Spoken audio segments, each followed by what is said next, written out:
Hello everybody, welcome to the Wonky Angle, where I talk about electronic music, both new and old. And today I'm talking about the new album from µ-Ziq, Grush. Alright, here we go, it's time for some Paradinas again. Almost exactly a year ago, I finished a full discography review on this underrated IDM legend. Link to the playlist below of all the videos I've done on his work, including reviews of each of his studio albums, among a few others. Lengthy odds and ends, breaking down most of his side projects, top 10 list of my favorite tracks of his, and a worst to best ranking of his main albums out at the time. I can't imagine anyone who's been regularly following my videos needs to know this, but Paradinas has been pretty dang prolific as of the last couple of years. While there had been a decently long hiatus of new material after his Shoot Corners and XTLP projects in 2013 and 2015, he'd started to come back in a much bigger way when he put out his 9th main album, Scourge, in 2021. That album was mostly just a scattered exercise to get him back in the swing of releasing new music that didn't sound like anything he hadn't already done before, but quickly after that he just kept putting out lots and lots of other projects that had a little bit of a similar laid-back retro slant, such as a melodic ambient collaboration with Mrs. Jinx called Secret Garden, a remarkably solid and underrated 7-volume EP series called Housework, which he put out under his Tuscan Raiders alias, and the also pretty strong techno-flavored debut album of said alias, Boundary Road. There is a lot more worth going back to in all of those than you'd probably expect. There's also, of course, his previous album, 1977, which was a particularly interesting foray into fully ambient territory. There were several EPs that combined that more laid-back melodic sound of his most recent work with lots of classic 90s breakbeats as seen on Goodbye and Hello, among others. But I think if there's any one project that feels most representative of the direction he's gone in with this whole era, it's the album which those latter two EPs were directly designed to be a spin-off of, being Magic Pony Ride in 2022. While the sound of that album was entirely retreads of familiar territory, again it was lots of laid-back melodic material with classic 90s breakbeats and that was about it. Not to mention the album stuck to that one particular sound without much variety, leading to somewhat divided opinions from the fans and critics. But for me, it was probably the biggest revelation on Paradinas' personal headspace in this whole era, and the most obvious indicator on the place he was in life. Having mostly settled down and started a family with kids, and this album kind of being a reflection of that. Perhaps the more daring cutting-edge streak that was present in some of his actual classics way back in the 90s wasn't there anymore, but that album really cemented to me that it didn't need to be there to still work.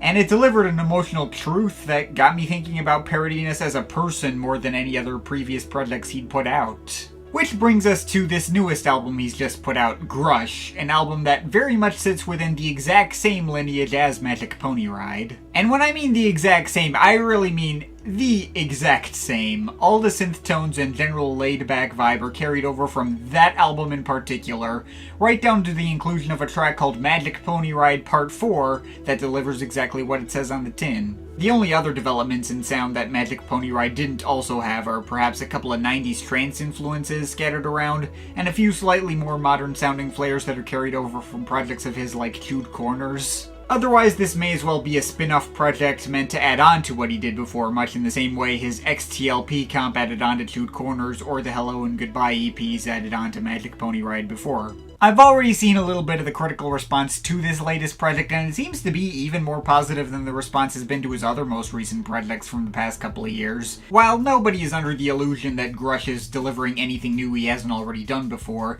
it does seem more people are coming to the same revelations about Paradinas' mental space and settled down place in life that I came to when Magic Pony Ride came out. In some ways, I could even see people looking at an album like this as an improved version of Magic Pony Ride, delivering the same emotional tone but over a listening experience that doesn't run together nearly as much, and has a bit more variety in its sound so as to maintain people's attention more effectively. Now, as for how this album fared in terms of my own personal enjoyment, well, I do think it's quite solid, as to be expected from him.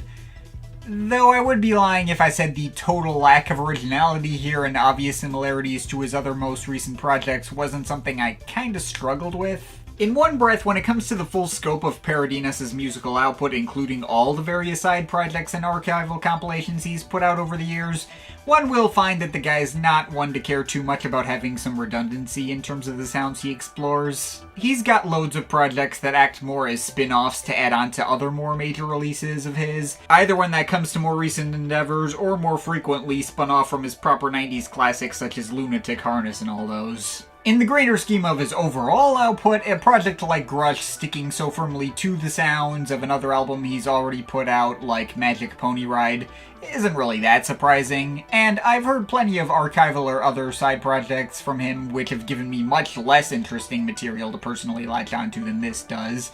See RY30 tracks, Aberystwyth Marine, the Bantha Tracks EPs, the Jake Slazenger archive comps, etc. Grush is clearly much better and more striking than any of those in my opinion. I guess it just strikes me as a little weird for a project like this to end up as a new mainline µ-Ziq studio album, because I tend to have a bit higher expectations for those. See, I've always felt like each one of his main studio albums has like its own unique identity to set itself apart from each one that came before it. A sound to it that none of the other albums he's put out has to the same extent. I mean, some definitely stand apart from the crowd more than others. Not every main album he's put out is like a one-of-a-kind experience in the way something like Royal Astronomy is, for instance. But even the least original albums he put out previously did at least have their own feel to them that they could call their own, even in somewhat of an intangible way. This might be the first one that didn't even feel like it was trying to do that.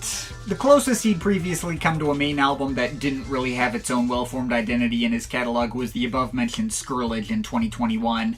And I'm gonna be honest, I think even that album had more original and imaginative ideas going into it than Grush does. With Grush, I couldn't fight that impression of this feeling like more of a collection of B-sides or unreleased material from the Magic Pony Ride sessions.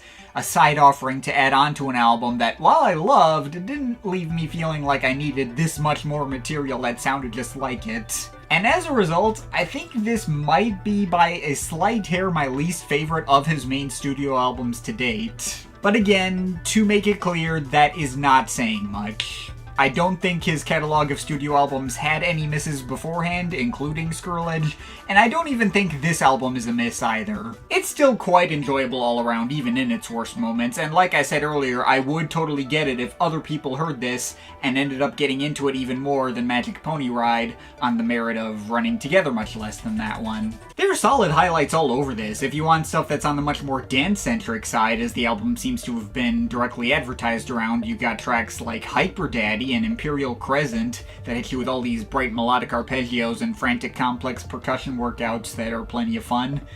There's also the track Raver, which has these jumpy and wiry synth leads that almost act more as percussion themselves, alongside some softer synth bell melodies in other parts. And near the end, one of my big favorites is Metaphonk, which brings in all these bright 90s trance chord stabs and some shuffling beats that almost have a little bit of like a reggaetonish flavor to them. Really interesting sound to that track, which really sets it apart from the crowd. Though the album also has plenty of solid hitters in terms of the more atmospheric moments as well. Highlights include Belvedere, which has all these swirling synth string pads that add up to a particularly strong emotional effect, or Windsor Safari Park, which has a somewhat more muted approach to its low-key blipping bass lines, house-adjacent beats, and windy pads blowing through the empty space in between. And of course we have to mention the set of 3 Reticulum tracks sprinkled through the beginning, middle, and end of the project. Of the 3, my favorite is definitely the first one, Reticulum A, which is kind of more of a low-key and airy ambient synth doodle that kind of feels like a throwback of sorts to some old 70s synth pioneer styles. But Reticulum B repurposes some similar leads and pads into a much heavier dance arrangement with all these really big and imposing bass lines and crashing percussion. Feels like there might be a hint of Gabber influence to that one or something, but still sounds decently cinematic with a sense of open space that I quite like. And Reticulum C acting as the closer, that one's fine, I guess. A lot of nice melodic arpeggios and synth orchestrations laying over each other in a cool way, although it doesn't stand out as much in context as the other 2 Reticulum tracks did for me. Speaking of which, there are also a handful of other tracks scattered throughout that kind of just bounced off me without leaving that much of a strong impression. A track like Fogu has some nice emotional melodies that are able to hit in the moment, but the energy level feels much more mid-tempo. Neither stands out for being one of the more energetic or atmospheric moments on this album, it's just kind of there. And a track like Hastings, while also having some cool melodic layering and a neat foot-tapping hip-hop beat to place everything over, also kind of just falls into the background and tends to blend into its surrounding tracks without me really noticing it most times. There's also, of course, a couple of tracks which feel more self-referential towards other earlier moments in his catalog that, well, I guess they have some novelty to them. Those moments probably did the most to further that sense of this album feeling less original or like its own thing in the context of his overall catalog. Magic Pony Ride Part 4 is probably the most obvious and on-the-nose example of that. The melodies and breaks are just as nice as they are on any of the other previous parts of this mini-saga, I guess. It's also probably more enjoyable than Magic Pony Ride Part 3 from, I think, the Hello album was. But Magic Pony Ride Part 1 still vastly outclasses all of them in my eyes, and all the further installments in this little series just feel like less effective copies of that track. But an even more glaring self-reference, which ended up leaving me more deflated anytime it came up, was the title track on this album, which feels like a remix of the track Goodbye from Magic Pony Ride. Has the exact same setting of voice-like synth leads delivering a tune that is neither as memorable or emotionally evocative as the original Goodbye was. I think that was probably my least favorite cut in the bunch here. There is, however, one other track meant as a reference to another old track that actually worked for me as a decent highlight, and that was Manscape. When I heard this track utilizing those same voice samples that Orbital made popular in Belfast, alongside some stuttering bass synths in a few parts which sounded really familiar in a way that I couldn't put my finger on, it took me way too long than I'd like to admit to figure out that this track was meant as a remix of the track Cloudscape by Paradinas' significant other µ-Ziq off of her most recent album Loverboy. So in all but name, Manscape could technically be called a track by Heterotic, so yeah, I think that's pretty cool. But yeah, that's everything Grush has to offer. Left with very conflicted feelings on this one as a whole. There are more hits than misses, a lot of ideas which were able to resonate with me in the moment, and even the worst and least original tracks here are nice and pleasant enough for me to not feel the urge to skip them. But it's still an album I only like and don't love, and wanted to be able to get into a lot more than I actually did. The album mostly falls in Magic Pony Ride's shadow for me. While that album had much less sonic variety than this, I think it hit on both a much stronger emotional note, and honestly I think it even banged harder in its best moments. This album feels like it's trying to take me on the exact same emotional journey that one did, and the fact that I already went through this journey with Magic Pony Ride in a way that immersed me in its particular headspace more effectively makes me feel like I'm less likely to want to come back to this one in the future. But, I mean, hey, there are certainly much worse albums to be modeled after than Magic Pony Ride. Enough of the appeal of that album remains intact here, with just barely enough ideas that album didn't explore for me to feel like I can still recommend this one to those who were curious. It'll probably hit better for those who haven't gotten as knee-deep in Paradinas' wider backlog as I have been in the past, and thus there'll still be some easier novelty to hearing this sound repurposed into this context. And even for myself, there's still an obvious high floor of quality that Paradinas can deliver in terms of the emotions behind his melodies and the punchiness behind his beat work that I can always count on, which, say, for instance, can't really be said about the more recent works of some of his contemporaries, such as his old friend Aphex Twin. I guess that my feelings on this are pretty much in line with my feelings on that most recent Black Dog album I just covered the other day. So, you know, it's probably not going to go down as one of my favorites of the year, but it is another solid offering from this artist delivering a familiar sound in as likable a way as one would hope. And even if I personally was hoping for more out of it than what I got, I suppose I'm happy enough with the results for this to just barely get away with a light 7.3 out of 10. But of course, this is just my opinion. You can feel free to disagree with it, but I'd like to hear your thoughts, so leave the comments in the comment thing down there. Shout out to my Patreon supporters, they're awesome people. You want to add yourself to that list, or make me review something, link to my Patreon is in the description. But yeah, that's pretty much it. That's all for today. See you next time.